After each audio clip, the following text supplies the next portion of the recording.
Hello everyone, welcome to today's session where we are going to look at important explanations of the lines of a famous soliloquy of English literature titled as To Be or Not to Be. Dear students, this soliloquy is taken from the Act 3rd, Scene 1st of a very famous tragedy of English literature named as Hamlet, composed by none other than the pride of English literature, William Shakespeare. Dear student, if you want to see the line-by-line analysis of this soliloquy, then go to the link given above. This is Vijendra Singh. Welcomes all of you to your own YouTube channel, Singh Vijendra, Assistant Professor. So let's start our today's topic.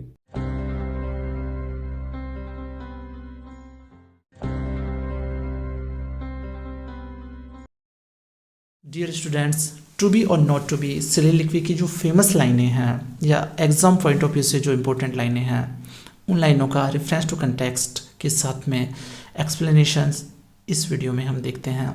तो सबसे पहले जो to be और not to B की जो शुरुआती लाइनें हैं जो एग्जाम पॉइंट ऑफ व्यू से बहुत इंपॉर्टेंट है, उन्हीं को लेते हैं।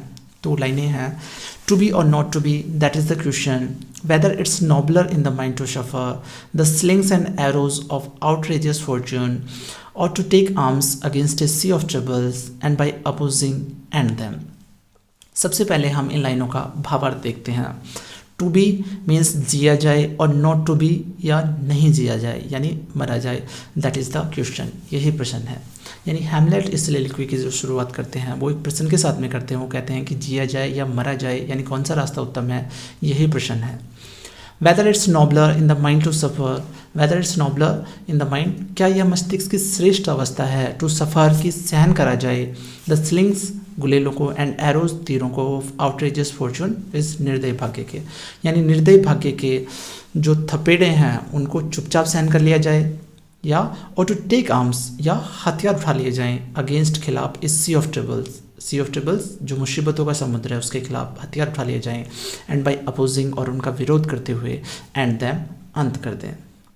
ये बहुत इंपॉर्टेंट लाइनें हैं, तो हम इसकी व्याख्या शुरू करते हैं। तो सबसे पहले हम लिखते हैं रेफरेंस। जैसे कि हमने बताया था कि रेफरेंस में कि वो लाइनें कौन सी पोएम से ली गई है, उनके राइटर कौन है, और उस जो पोएम है या जो पैसे जो भी है उसका जो उसकी जो मेन थीम है वो क्या है, उसको भी यहाँ पे मेंशन किया जाता है। तो सबसे पहले इसके रेफरेंस में लिखते हैं, these lines have been taken from the poem entitled to be और not to be written by William Shakespeare. तो बता दिया हमने कि ये लाइनें कहाँ से ली गई है, टू बी और नॉट टू बी से ली गई है, जो किसके द्वारा रचित है, विलियम शेक्सपियर के द्वारा। The poem is a soliloquy uttered by Hamlet in Act 3rd, Scene 1st of the play named Hamlet, written by Shakespeare। बता दिया हमने। उसके बारे में उसकी जो थीम है, उस पोएम की जो थीम है उसके बारे में भी हम इसमें रेफरेंस में मेंशन कर सकते हैं। जैसे this soliloquy lays bare the tormented mind of Hamlet। जैसा कि हमने बताया था कि जो soliloquy है हैमलेट का जो tormented mind है उसके बारे में उसको खोल करके हमारे सामने प्रस्तुत करती है, जिसका रेफरेंस हो जाएगा। अब यदि हम कॉन्टेक्स्ट की बात करें तो कॉन्टेक्स्ट में वो लाइनें किस संदर्भ में ली गई है, तो यहाँ पे the poet express the dilemma of Hamlet's mind. तो यहाँ पे जो हैमलेट का माइंड का जो डिलेमा है उसको कभी यहाँ पे प्रस्तुत कर रहे हैं, तो ये उसका कॉन्टेक्स्ट हो गया।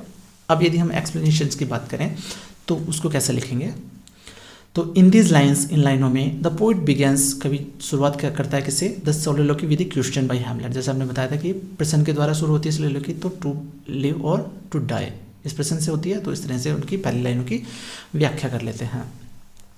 Immediately after posing this question Hamlet defines two possible courses. जैसे प्रश्न किया उसके बाद में वो दो रास्ते बताता है, तो उसको हम इसमें लिख देंगे। तो पहला जो रास्ता उसने बताया था वो है first, to bear all the sufferings and misfortunes of life. जो slings and arrows of outrageous fortune है उसको हमने क्या कर दिया, all the sufferings and misfortunes of life, to suffer to bear, क्या हम उनको सहन करते रहें। He asks if passive acceptance of outrageous fortune is not the nobler course to follow. वो पूछते हैं कि जो आउटरेजियस जो फॉर्चून है उसको हम स्वीकार कर लें तो क्या ये मस्तिष्क की श्रेष्ठ अवस्था है, तो उसकी व्याख्या इस तरह से कर देते हैं। जो आगे की लाइनें हैं, जो दूसरा कोर्स वो बताता है उनकी व्याख्या कैसे करेंगे। The second course involves positive action against all troubles by fighting against them and try to conquer them. बता दिया। He is in the confusion whether either of this aspect to be followed. Confusion में है कि कौन सा रास्ता अपनाया जाए, कि वो चुपचाप सहन कर ले बाकी के थपेड़ों को, या फिर उनके खिलाफ डटकर मुकाबला करे उनका। तो इस तरीके से इन लाइनों की व्याख्या कर सकते हैं। जो हमारा लास्ट का पॉइंट होता है वो होता है क्रिटिकल नोट का या क्रिटिकल कमेंट का। तो क्रिटिकल कमेंट कोई सा भी लिटरेरी डिवाइसेस में यूज़ किया गया हो या कोई हार्ड वर्ड हो, उसका मीनिंग यदि हम बता देते हैं तो वो सब लिटरेरी डिवाइस के अंदर इस क्रिटिकल नोट के अंदर मेंशन कर देते हैं। तो जो लिटरेरी डिवाइस यूज़ किए गए हैं इन लाइनों में वो कौन सा है, मेटाफर यूज़ किया गया है। वो किस में यूज़ किया गया है, इस सी ऑफ ट्रबल में। तो हम इसको यहाँ पे लिख सकते हैं कि literary device metaphor is used in the phrase this sea of troubles. So this is the explanation of this lines. अगली जो लाइनें हैं इस सिलिलिक्वी की, जो एग्जाम पॉइंट ऑफ व्यू से इंपॉर्टेंट है, वो लाइनें हैं to sleep perchance to dream ay there is the rub for in that sleep of death what dreams may come when we have suffered of this mortal coil must give us pause there is the respect that makes calamity of so long life। सबसे पहले भावार्थ देख लेते हैं। जैसे to sleep तो सो जाएं, परचांस to dream तो वो जो स्लीप होगी, मृत्यु रूपी जो नींद होगी, उसमें संभावना है किनकी, ड्रीम्स, सपने आने की। ए हाँ, there is the rub this is the difficulty means यही तो एक बाधा है, यानी हम मर तो जाएं लेकिन उस मृत्यु के बाद में जो जीवन होगा, जो स्वप्न हमें आएंगे, वही तो बाधाएं हैं। For in that slip of death उस मृत्यु रूपी नींद के अंदर व्हाट ड्रीम्स में कम किस तरह के सपने आ सकते हैं। When we have suffered of this mortal coil जब हम सफर्ड ऑफ थ्रोन ऑफ फेंक देते हैं दिस मॉर्टल कोइल इस नश्वर शरीर को, यानी जब हम इस नश्वर शरीर को छोड़ देते हैं, मस्ट गिव अस पोज तो यही हमारे रुकने का कारण बनती है। देर इज़ द रेस्पेक्ट यही तो विचारणीय बात है, दैट मेक्स जो बनाती है कैलेमिटी त्रासदी को ऑफ सो लॉन्ग लाइफ इतने लंबे जीवन की। यानी अब मर जाएंगे उसके बाद में जो हमें सपने आएंगे, यानी मृत्यु के बाद का जो जीवन होगा वही हमें इतना लंबा जीवन जीने के लिए मानो बाध्य करता है।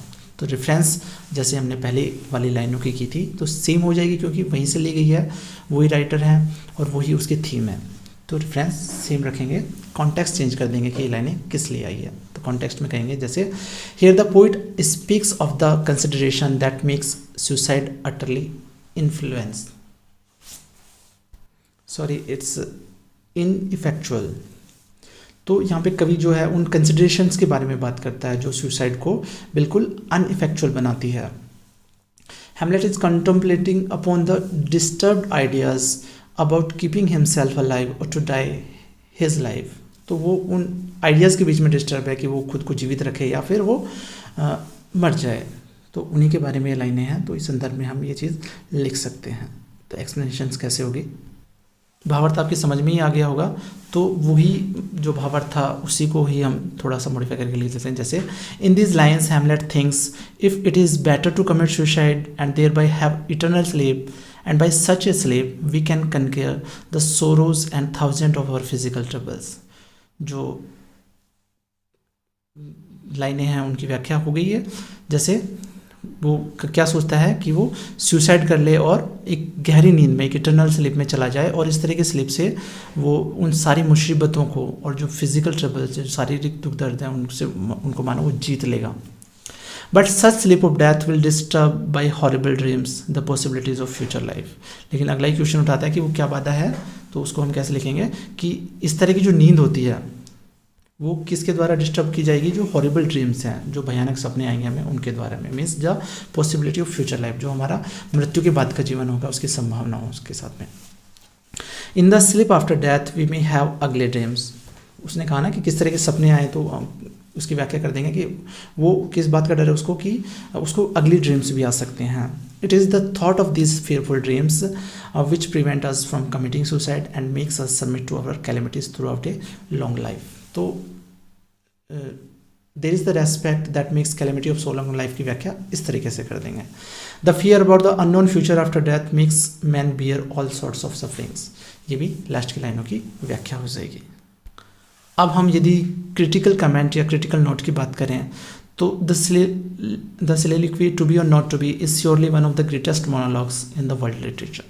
जैसे कि हमने बताया था कि वर्ल्ड लिटरेचर में ग्रेटेस्ट मोनोलॉग है, तो उसको हम क्रिटिकल कमेंट या क्रिटिकल नोट में डाल सकते हैं। अगली लाइनें यदि हम देखते हैं तो एग्जाम पॉइंट ऑफ व्यू से जो इंपॉर्टेंट लाइनें हैं वो है, for who would bear the whips and scorns of time, the oppressor strong, the proud man's contumely, the pangs of despise love, the law's delay, the insolence of office and the spurns that patient merit of the unworthy takes when he himself might his quietus make with a bare bodkin. सबसे पहले हम इनका अर्थ देख लेते हैं। For वो would beer, तो कौन सहन करेगा, the whips and scorns of time, जो समय का जो तिरस्कार है, स्कॉन्स मीन्स तिरस्कार, विप्स चाबुक, तो मीन्स जो समय के जो तिरस्कार हैं या अपमान है उनको कौन सहन करेगा। द ऑपरेसर स्ट्रॉन्ग, और जो अत्याचारी व्यक्ति है उनका जो गलत आचरण है उसको कौन सहन करेगा। द प्राउड मैंस कंट्यूमली, जो प्राउड मैन जो अमीर व्यक्ति होते हैं उनकी जो कंट्यूमली है, हठ धर्मिता है, एरोगेंस है, उनको कौन सहन करेगा। The pangs of डिस्पाइज्ड love, pangs means दर्द पीड़ा, ऑफ डिस्पाइज्ड तिरस्कृत लव प्यार, जो तिरस्कृत लव है यानी प्रेम में जो असफल होने की जो पीड़ा है उसको कौन सहन करेगा। द लॉस्ट डिले, और जो कानून मिलने में जो देरी होती है उसको कौन सहन करेगा। द इंसोलेंस ऑफ ऑफिस, और जो ऑफिस के अंदर जो धृष्टता होती है यानी जो अफसर लोग सबॉर्डिनेट के विरुद्ध करते हैं उनको कौन सहन करेगा। एंड द स्पंस, और उस तिरस्कार को, दैट पेशेंट मेरिट, जो एक धैर्यवान व्यक्ति और योग्य व्यक्ति जो है, अनवर्थी टेक्स, जो अयोग्य व्यक्ति के हाथों जो तिरस्कार उसको मिलता है उसको कौन सहन करेगा। व्हेन ही हिमसेल्फ, जबकि वह स्वयं ही, माइट हिज क्वाइटस मेक, जबकि वो स्वयं ही, क्वाइटस मीन्स लाइफ एंड, जीवन का अंतिम जो निर्णय है उसको बना सकता है, विद बियर बॉटकिन, मात्र एक छुरे से, यानी जब वो मात्र एक छुरे से अपने जीवन का अंतिम निर्णय कर सकता है तो वो क्यों इन सब चीज़ों को सहन करेगा। तो रेफरेंस में हम वही सेम लिखेंगे जो हमने पहले वाली लाइनों की जो व्याख्या की थी तब लिखा था। कॉन्टेक्स्ट की यदि हम बात करें तो कॉन्टेक्स्ट में आप लिख सकते हो, Hamlet speaks here of the manifold ills of life to which flesh is heir. तो यहाँ पे उन सारी इल्स, सारी समस्याओं के बारे में हैमलेट बताता है, तो हम यहाँ पे लिख सकते हैं। एक्सप्लेनेशन में हम कर सकते हैं जैसे, in these lines Hamlet says that man would not have borne the griefs and affections of life if he were free to end life by committing suicide। तो यही बात की गई है कि वो इन सब समस्याओं को किस लिए सहन करेगा यदि वो कमिटिंग सुसाइड के द्वारा इन सब से फ्री हो सकता है। nobody would like to bear the tyranny of the strongs। अब हम एक एक शब्द की व्याख्या करते हैं, जैसे oppressor strong, tyranny of the strong. The proud man's contumely को कर सकते हैं the scornful insolence of the proud man. The pangs of despised love, the pangs of disappointed love कर देंगे उसको। The law's delay, the delay of law in doing justice. The insolence of office को कर देंगे the obstinacy of authorities in the office. and the expense that patient merit of the unworthy takes, and the negligence which the man of merit patiently suffered at the hands of the unworthy। इस सारी शब्दों की व्याख्या होगी। if he can end his life by the mere stroke of a dagger, ये last की दो लाइनों की व्याख्या हो जाएगी। but the fear about the unknown future after death makes man to bear all these sort of sufferings। ये हमने ऐड कर दिया कि वो क्यों नहीं करता इन चीज़ों को, क्योंकि वो एक अननोन फ्यूचर के डर की वजह से वो ये सब चीज़ें नहीं कर पाता। यदि हम क्रिटिकल नोट की बात करें तो in this lines Hamlet provides a generalisation list of human miseries. तो इसमें जो ह्यूमन माइजरीज हैं, जो तो इस चीज़ को हम लिख सकते हैं कि जो हैमलेट जो है इन लाइनों के अंदर जो ह्यूमन माइजरीज होता है उनकी एक लिस्ट प्रेजेंट करते हैं। और दूसरी वही लिख सकते हैं कि जो टू बी और नॉट टू बी जो है greatest monologue in the world literature. और जो सबसे इम्पोर्टेंट लाइनें हैं वो इसकी एंड की लाइनें हैं जो बहुत बार एग्जाम्स में पूछी जाती हैं। तो वो लाइनें हैं, दस conscience does make coverts of us all, and thus the native hue of resolution is circled over with a pale cast of thought, and enterprises of great pitch and moment with this regard their currents turn away and lose the name of action। तो यदि हम reference की यदि हम बात करें तो वही रेफरेंस होगा जो पहले वाली लाइनों का था। यदि हम कॉन्टेक्स्ट की बात करें तो Hamlet draws here the logical conclusion from his argument against suicide. तो यहाँ पे जो सुसाइड का उस ख्याल आ रहा था उसके मन में, तो उसके खिलाफ कुछ लॉजिकल आर्ग्यूमेंट वो यहाँ पे प्रेजेंट करता है हैमलेट। एक्सप्लेनेशन की यदि हम बात करें सबसे पहले एक्सप्लेनेशन करने से पहले इन लाइनों का हम अर्थ देख लेते हैं। 10 इस प्रकार से कॉन्साइंस होता है अत्यधिक सोच विचार करना। डज मेक कोवर्ड्स अस ऑल, तो वो कॉन्साइंस जो है हमें सबको कायर बना देता है, यानी हम किसी चीज़ पे जब हम अत्यधिक विचार विमर्श करते हैं तो वो हमें कायर बना देता है। एंड दस, और इस प्रकार से the native hue of resolution, जो हमारी दृढ़ इच्छा शक्ति का जो नेटिव ह्यू मीन्स कलर, जो प्राकृतिक स्वाभाविक जो रंग है वो इस सीकल डोरो कमज़ोर पड़ जाता है with the pale cast of thoughts, शब्दों के कांतिहीन चयन की वजह से। एंड इंटरप्राइजेज, और जो स्कीम्स होती हैं ऑफ ग्रेट पिच तात्पर्य की, एंड मोमेंट इंपॉर्टेंस महत्व की, जो हमारी योजनाएं होती है with this regard in this way, इस तरीके से देयर करंट्स, उनका जो प्रवाह होता है, टर्न अवे, वो पथभ्रष्ट हो जाता है, and lose the name of action, और वो कार्य रूप में कभी भी परिणित नहीं हो पाता। तो एक्सप्लेनेशन में क्या लिखेंगे? In this lines Hamlet comes to conclusion that conscience in man makes cowards of us all. पहले लाइनों को बता दिया कि कॉन्साइंस जो है हमें कोवर्ड बना देती है। आगे लिखते हैं जैसे, he widens the scope of his observation and sees that it is the consideration of after effects that makes many momentous deeds impossible. ठीक है, इस तरह से लिख देंगे। और दस कॉन्साइंस और introspection robs us of our courage and determination to die is weaken over the healthy colour of a determination mind is cast the pale and sick hue of too much thinking. ठीक है, दूसरी और तीसरी लाइनों की व्याख्या हम इस तरीके से कर देंगे। एज ए रिजल्ट, और रिजल्ट के तौर पे schemes of great consequence and importance are turn aside by this thought and are never translated into action. ये जो लास्ट की दो लाइनें हैं उनकी इस तरीके से व्याख्या कर देंगे। Thus Hamlet's problems to be और not to be is not solve, उसकी जो प्रॉब्लम है टू बी और नॉट टू बी जिया जाए या नहीं जिया जाए वो इस तरीके से सॉल्व नहीं होती है। तो यदि हम कंक्लूजन की बात करें तो कंक्लूजन में हम वही चीज़ लिख देंगे कि ये जो टू बी और नॉट टू बी है वो वर्ल्ड लिटरेचर का ग्रेटेस्ट मोनोलॉग है।